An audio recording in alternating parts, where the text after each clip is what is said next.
성도 여러분 안녕하십니까? 복된 안식일입니다. 제가 오늘 말씀을 전하기 전에 우리 7월 한 달 동안에 저희 교회가 함께 합심해서 좀 주목해야 될 사역에 대해서 좀 제가 설명을 드리고 시작하도록 하겠습니다. 프랭카드에 아마 들어오시는 입구에 다 보셨는데 7월 한 달을 목회부가 이런 방향을 설정했습니다. 말씀과 함께하는 7월이라는 제목으로 7월 한 달에 우리 성도님들과 저희들이 함께 하나님과 좀 더 가까워질 수 있는 방법이 뭘까 고민하다가 목회부가 이런 방향으로 성도님들과 함께 좀 하기를 원합니다. 첫 번째는 엠마오 학당이라는 이름으로 성경 집중 연구를 4주 동안 진행하겠습니다. 매주 화요일 저녁 7시 반에 교회에서 진행하도록 하겠습니다. 우리 심호하시는 집사님들 엠마오 학당 신청서를 좀 우리 성도님들에게 지금 바로 좀 나눠주시면 좋겠습니다. 여러분 신청서를 받으시면서 제 설명을 좀 들으시면 좋겠습니다. 우리가 전도회를 마치고 우리가 우리의 정체성을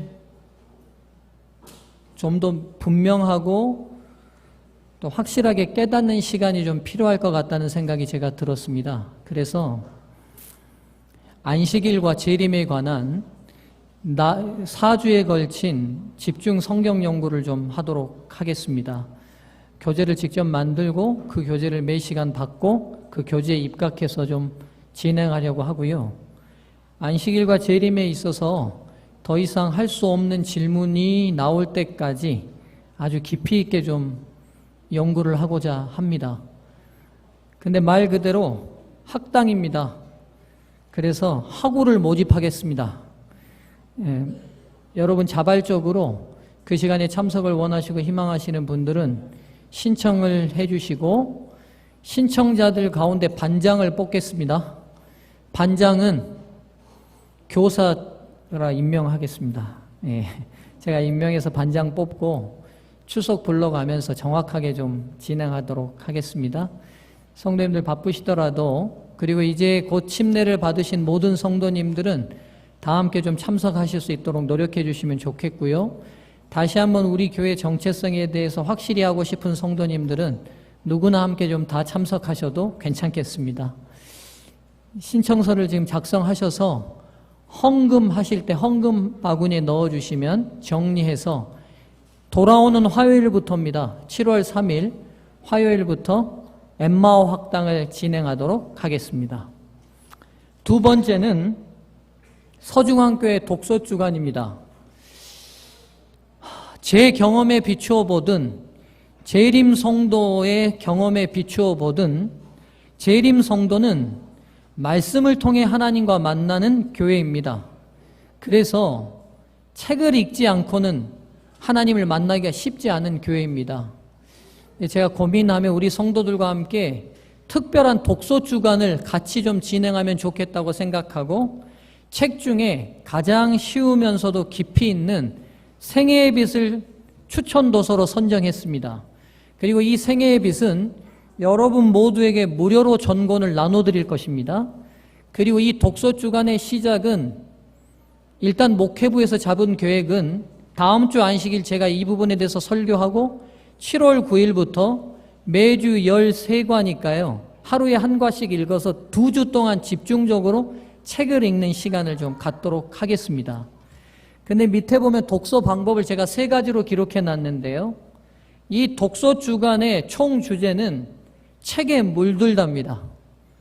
독서가 아니라 염서입니다. 왜냐하면 책을 읽는 중요한 목적은 책을 통해 정보를 얻고 끝나는 게 아니라 책을 기록한 저자와 교제하기 위함이기 때문에 예언의 신을 기록하신 하나님과 좀 깊이 있는 대화를 통해 3가지의 방법을 추진하겠습니다. 첫 번째는 정독하는 것입니다. 각자 받은 책에 정독을 하시고 책과 함께 여러분에게 노트를 다 나눠드릴 겁니다. 그 노트는 여러분이 감동받은 은혜의 말씀들을 초록 뽑아서 기록하는 노트입니다. 그리고 3번째는 각 구역반별로 2분씩 짝을 짓고 받은 은혜의 초록한 내용들을 매일 저녁이든 아침이든 카톡이든 문자든 짝지은 두 분과 함께 은혜를 나누는 것입니다. 신앙 30년 하면서 한 번도 안 해보셨죠? 예, 이렇게 시킨 목사는 아마 제가 처음일지 모르겠습니다. 누가 이렇게 한다고 하니까 저한테 목사님 저희들을 가만 놔두지를 않으시네요 그러시더라고요. 좋은 거니까 함께 좀 해봤으면 좋겠습니다. 여러분 동의하시든지 동의하지 않으시든지 직원회 통과했으니까 추진하겠습니다.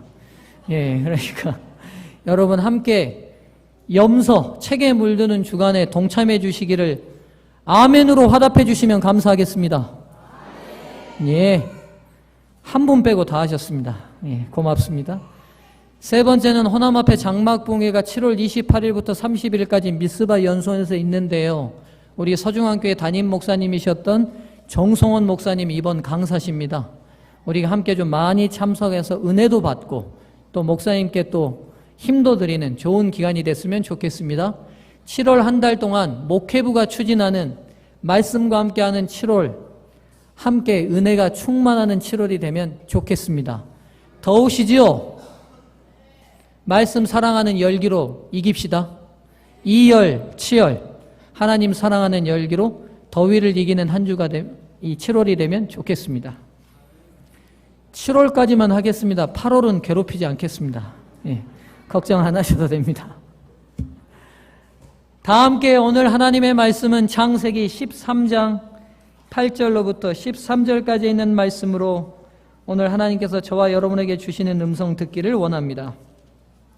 창세기 13장 8절부터 13절까지 있는 말씀입니다.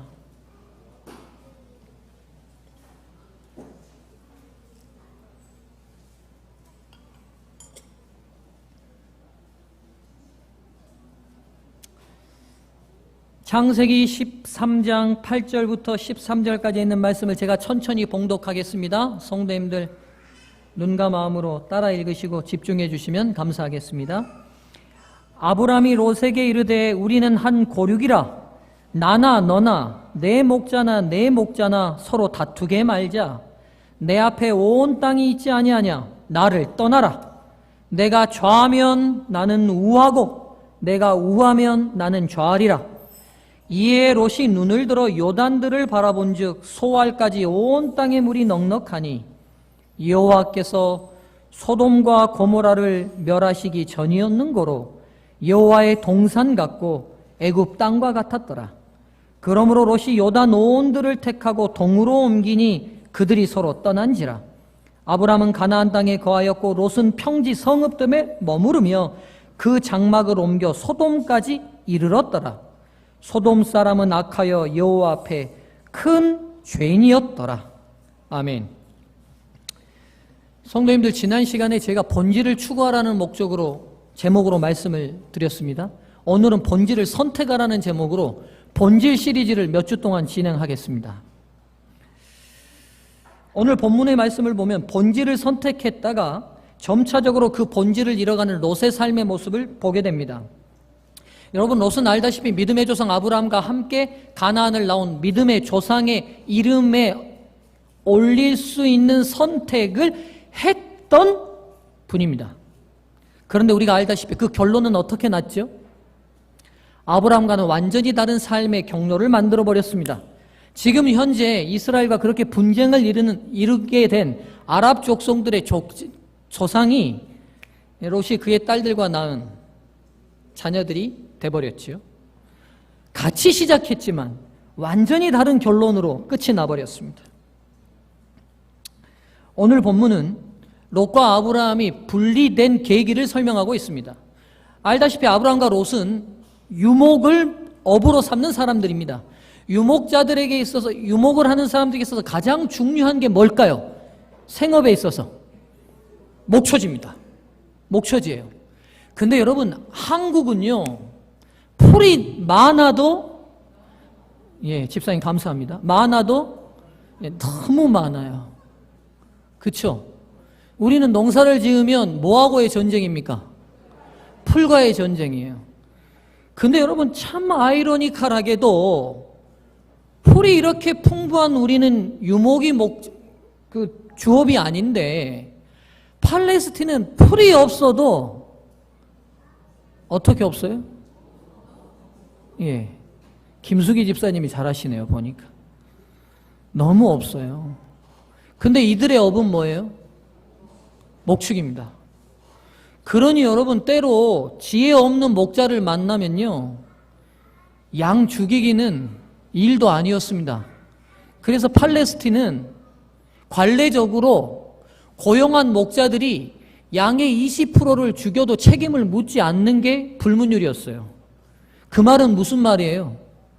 유목을 하기에 적합지 않은 지역임에도 불구하고 유목을 업으로 택한 지역입니다. 그러다 보니까 양이나 소나 우양의 수가 개체수가 늘어나면 좋기는 하지만 목자와 유목을 업을 하는 이들에게는 깊은 고뇌가 벌어집니다. 왜냐하면 이들이 늘어난 만큼 뭘 또 찾아야 됩니까? 목초지를 찾아야 돼요. 우리 눈앞처럼 늘 푸른 초장이 있는 게 아니라 허벌판의 광야 땅에 오아시스가 있거나 물줄기가 흐르는 조그마한 지역에 풀들이 자생하기 때문에 매일 목자는 이른 새벽 양들을 깨워서 데리고 나가면서 광야 땅을 걸어가 자기가 미리 봐둔 목초지까지 갔다가 풀을 먹여서 돌아오게 하는 것이 그들의 일이었습니다.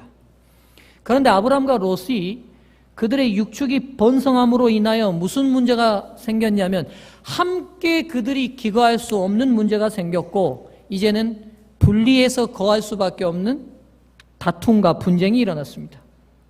그런데 참 은혜롭게도 아브라함이 먼저 그 선택권을 누구에게 줘요?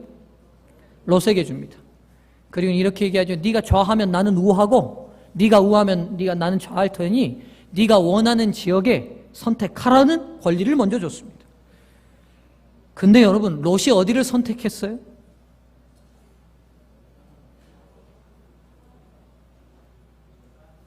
풀 많은데요, 없는데요? 풀 많은데요.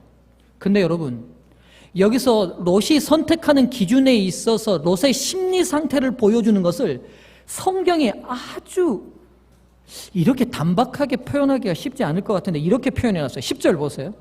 이에 롯이 눈을 들어 요단들을 바라보니 여호와 바라본즉 소알까지 온 땅에 물이 넉넉하니 그 다음요 여호와께서 소돔과 고모라를 멸하시기 전이었는 거로 여기가 어디처럼 보였어요?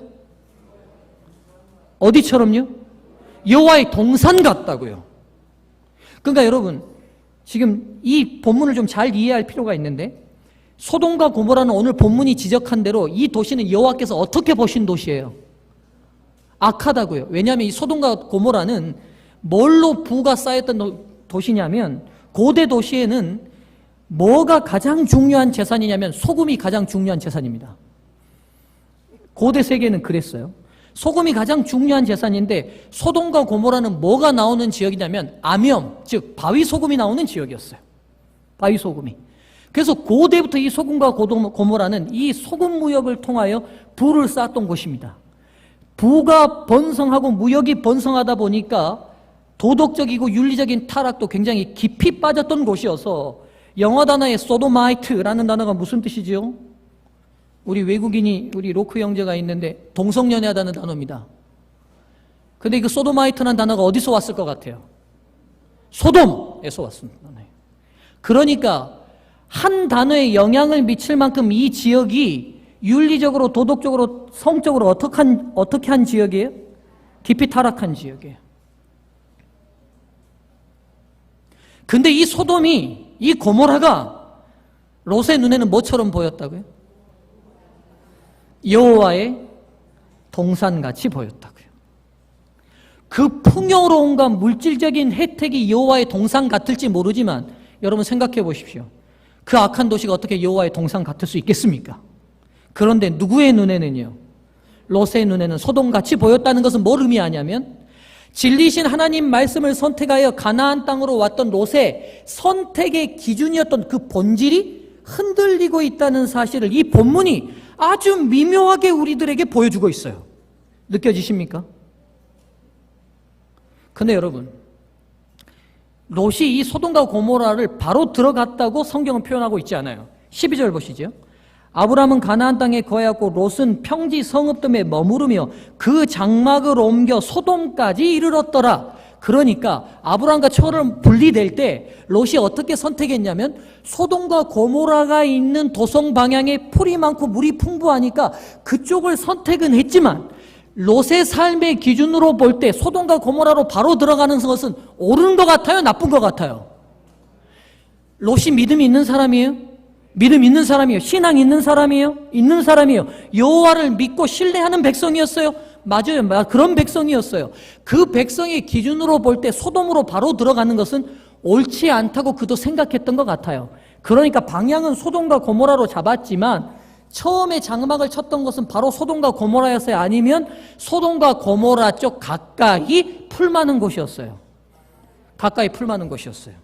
근데 문제는 시간이 지나면 지날수록 자기가 잡았던 방향 그대로 소돔과 고모라에 점점 가까워져서 어디로 쏙 들어가 버렸어요?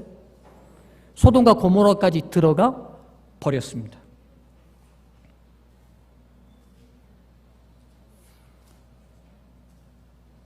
롯이 본래요, 이 땅에서 없어질 재물이나 물욕에 움직이던 사람은 아닙니다. 그런 분이 아니었어요. 창세기 12장 4절 보겠습니다.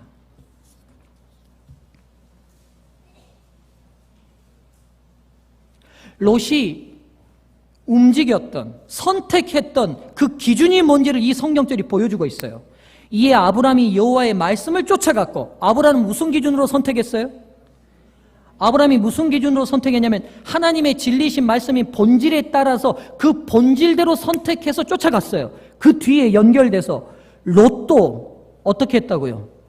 그와 함께 갔으며, 그러면 롯의 처음의 선택적 시작도 진리와 본질을 기준으로 선택했다는 걸 알게 돼요.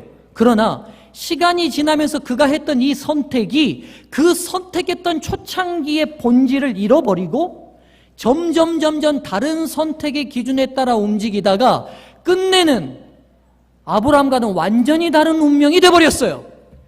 여러분, 롯의 결론을 좀 보시죠. 우리가 다 압니다. 아내는 뭐가 됐어요? 왜 소금 기둥이 됐습니까?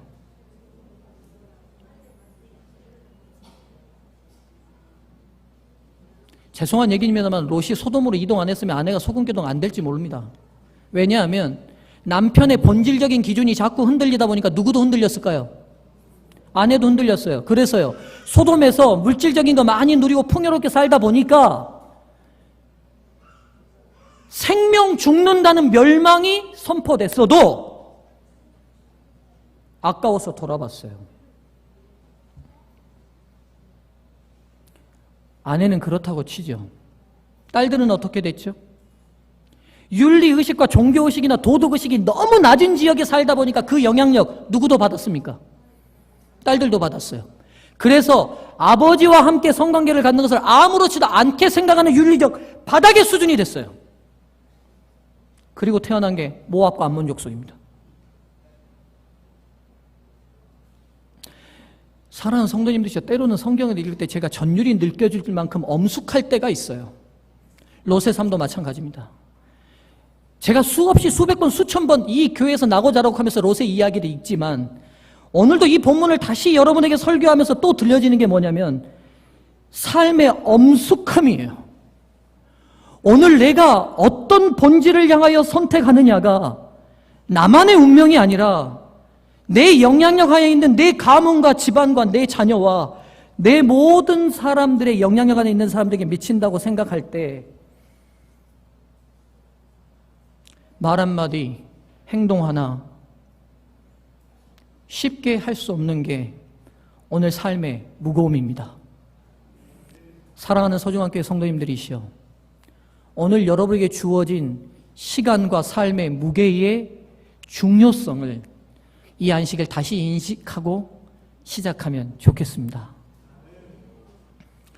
여러분, 이 롯의 삶을 통해서 본질을 선택하고도 그 선택이 아름다운 결론까지 가기 위해서는 선택을 보는 굉장히 중요한 두 개의 관점이 필요하다는 사실을 보게 됩니다.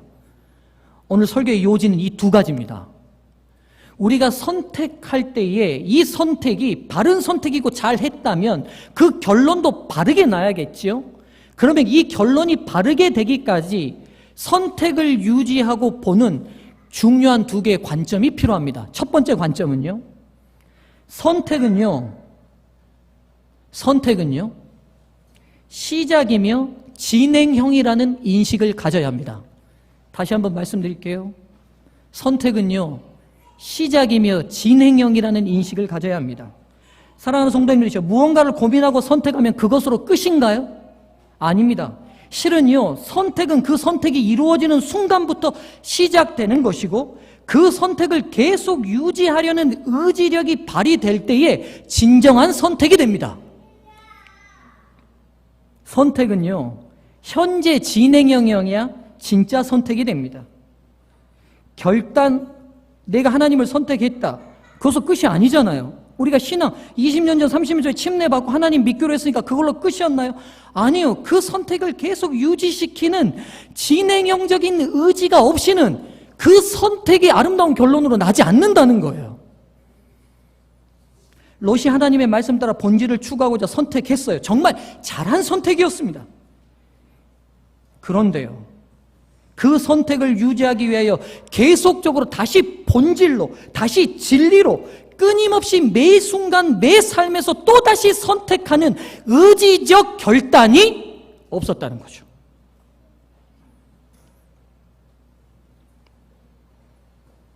매 순간 선택을 등한히 하면요, 본질적 선택은 잃어버리게 되어 있습니다. 영적 세상에서 결코 사단은 저희가 진리와 본질을 선택하도록 가만두지 않습니다.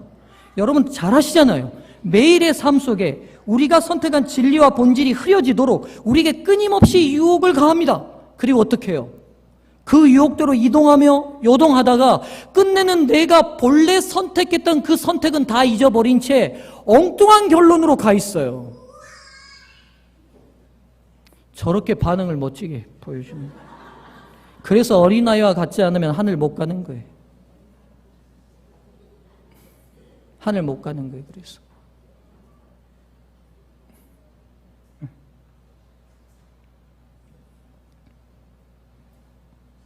사랑하는 성도님이시죠. 그래서 진리를, 본질을 선택하는 것은 매일 매 순간순간 이루어져야 될 진행형임을 잊지 않으셨으면 좋겠습니다. 결혼 유지하기 쉽습니까? 제 표정 보면 어떻습니까?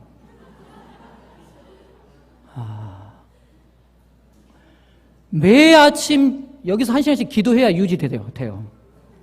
제가 볼 때 여러분은 대단하신 분들이에요. 기도 안 하고도 유지하는 건. 진짜 대단하신 분들이에요. 세상에서 기도 안 하고 가정을 유지하시는 분들은 제가 볼 때 진짜 가서 배우고 싶은 분들이에요. 매일 그리스도의 끊임없는 사랑과 애정을 받지 않고 어떻게 내가 누구에게 사랑을 줄 수 있죠? 참 그것도 신기한 일이에요. 맞습니다, 여러분.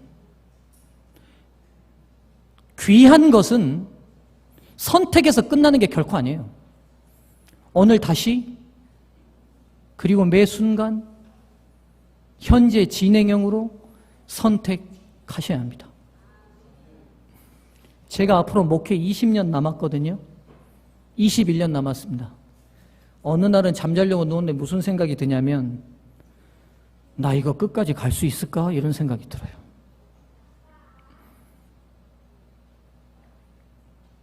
그리고 마음속으로 다시 선택합니다. 내 힘이 아니라 하나님의 힘으로.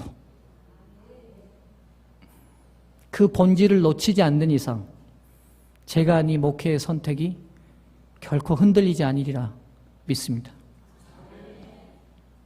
바른 선택을 유지하기 위한 두 번째 관점은요, 두 번째 관점입니다. 여러분 잘 듣고 계시죠? 예. 진짜 설교 한 편 준비하려면 여러분 진짜 알랑가 모르겠네요.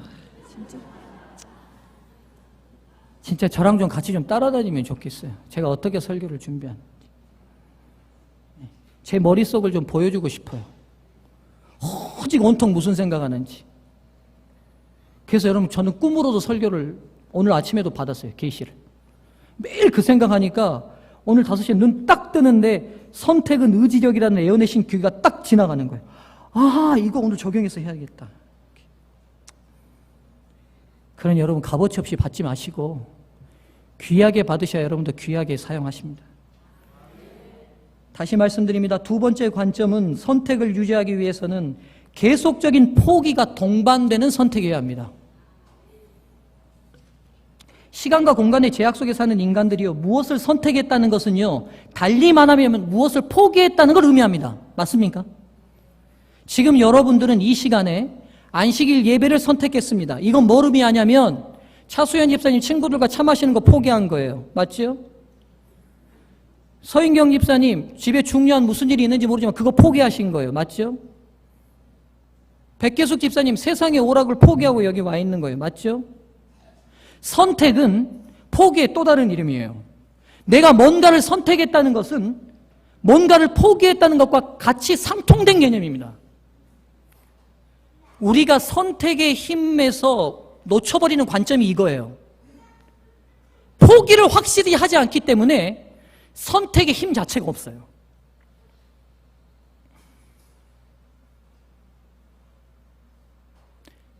좀 더 예를 들죠. 저는 저희 안사람을 선택했어요.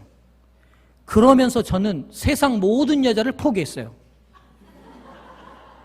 맞죠?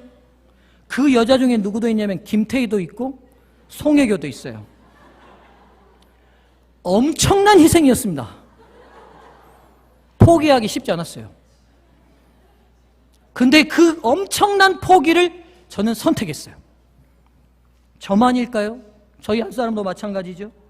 저를 선택하면서 세상의 모든 남자를 포기했어요. 그 남자 중에 박보검이도 있고 정혜인이도 있어요. 저 사람도 엄청난 희생을 치른 거예요. 쉽지 않은 포기였어요. 그런데 포기하고 선택했어요. 여러분 이렇게 재밌게 설명하려고 제가 얼마나 머리 썼겠어요. 알긴 압니까 진짜? 어떻게 하면 쉽게 안 잊어버리게 매번 듣는 설교지만 새롭게 예. 그래서 여러분 선택의 중요한 관점은요 바로 포기를 명백하게 하는 것이 선택입니다. 선택은 포기의 또 다른 이름이며 선택했다는 것은 포기했다는 것을 의미합니다. 특별히 진리와 본질을 선택하려면요 포기 잘해야 됩니다.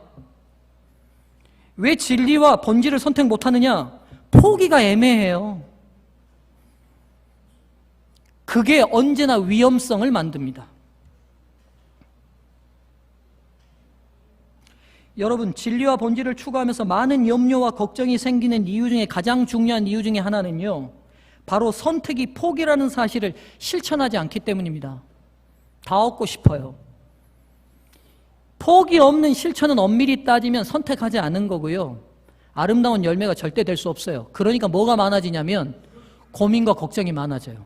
왜요? 다 누리고 싶거든요. 다 갖고 싶거든요. 다 얻고 싶거든요. 누가 빠진 오류냐면 롯이 빠진 오류예요. 롯이 신앙 포기했어요? 믿음 포기했어요? 아닙니다. 그가 소돔과 고모라에 살아도 하나님을 섬기는 사람이었어요.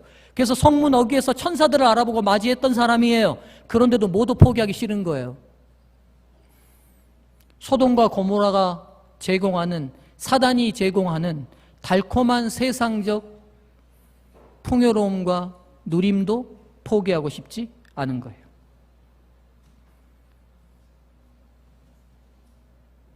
지난주 우리 한국의 가장 큰 이슈가 뭐였을까 보니까 러시아 월드컵에서 누가 누구를 이겼습니까? 한국이 누구를 이겨버렸어요? 47인가 되는 한국이 1등 독일을 2대 0으로 이겼어요. 벌써부터 막 미소가 번지는 분들 막 짜릿하십니까? 예. 대단한 일이죠. 한국 축구 역사에 없었던 역사가 쓰여졌던 날이죠. 질문 드리겠습니다. 제가 그날 축구 봤을까요? 안 봤을까요? 대답 잘 하셔야겠죠. 봤다 그러면 영성 없는 목사라고 말하는 것 같기도 하고 또 안 봤다 그러면 애국자가 아닌 것 같기도 한 것 같고 봤을까요? 안 봤을까요?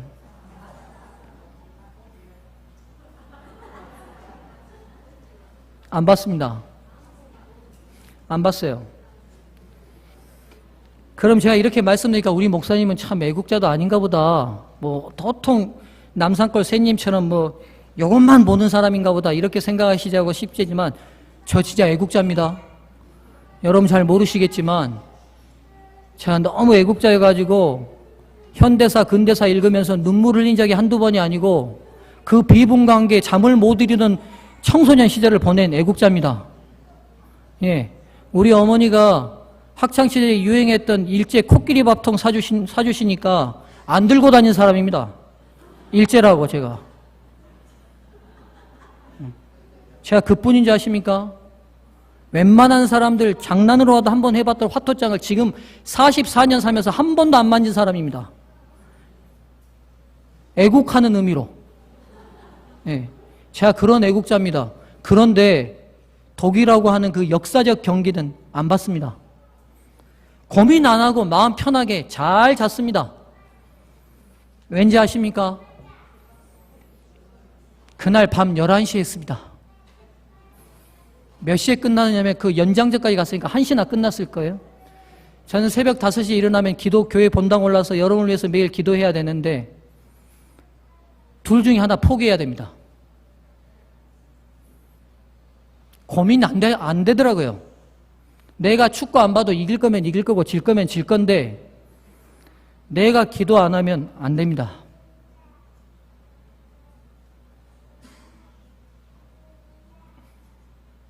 사랑하는 성도님들이시여, 롯이 진리와 본질을 위해 포기할 부분을 포기하지 않은 선택 아닌 선택으로 그의 삶이 무너질 수밖에 없었다는 사실을 기억하시면 좋겠습니다.